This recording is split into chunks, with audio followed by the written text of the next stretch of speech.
Well, I am here on the Senate side of the Capitol, and as you can see, what was supposed to be a very busy day is actually dead silent.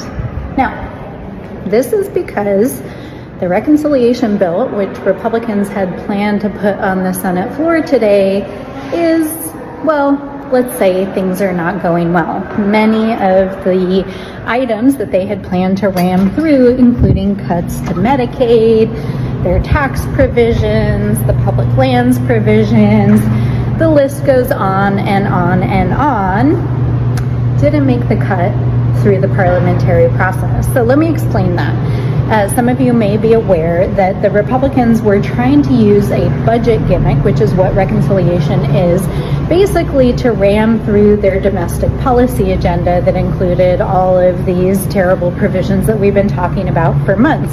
But in order to do that, it has to be completely germane to the budget. And so the Senate parliamentarian has to review the different provisions, make sure that they're legitimately just budgetary in nature and they don't change major policies.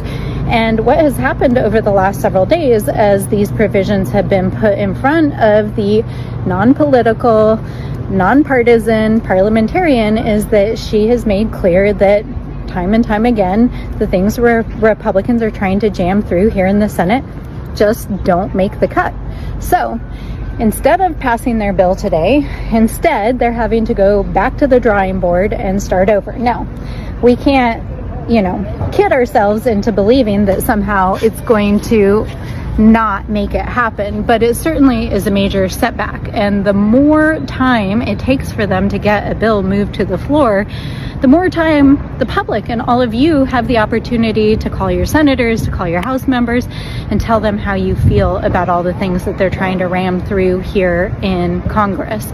So keep calling. It's working. In that vein, I really am very grateful to some of my Republican colleagues who have stepped up and publicly announced that they will oppose the sell-off of our public lands. We now have 5 members in the House and a number of members here in the Senate who are saying publicly they're not going to vote for a bill that sells off our public lands. And what I want all of you out there to know is that you made that happen by making your calls, by keeping the pressure up. So keep calling your members of Congress. It's really important. Now, we are headed back for district work period. There was some talk that they might try to keep us through the weekend, but they didn't manage to pull it together. And so we'll see what happens in the coming days. Now, unfortunately, I'm also sitting here on the Senate steps opposite the Supreme Court. And as many of you have heard, the Supreme Court is in its full session right now.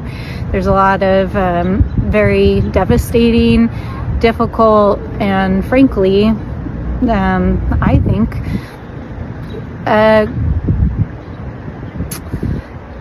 decisions being handed down that are political and not judicial.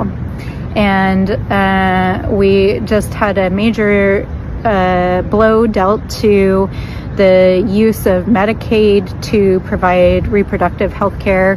The Supreme Court yesterday ruled that states could withhold Medicaid funding to reproductive care centers like Planned Parenthood.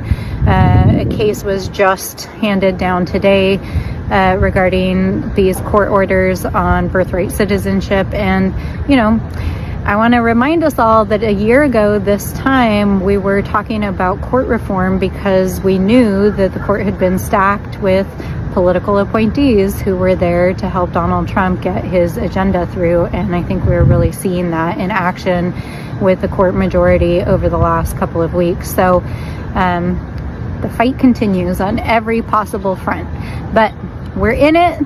I'm excited to be headed home to New Mexico, and we'll see what these guys do in the coming days. All right, we'll see you all soon.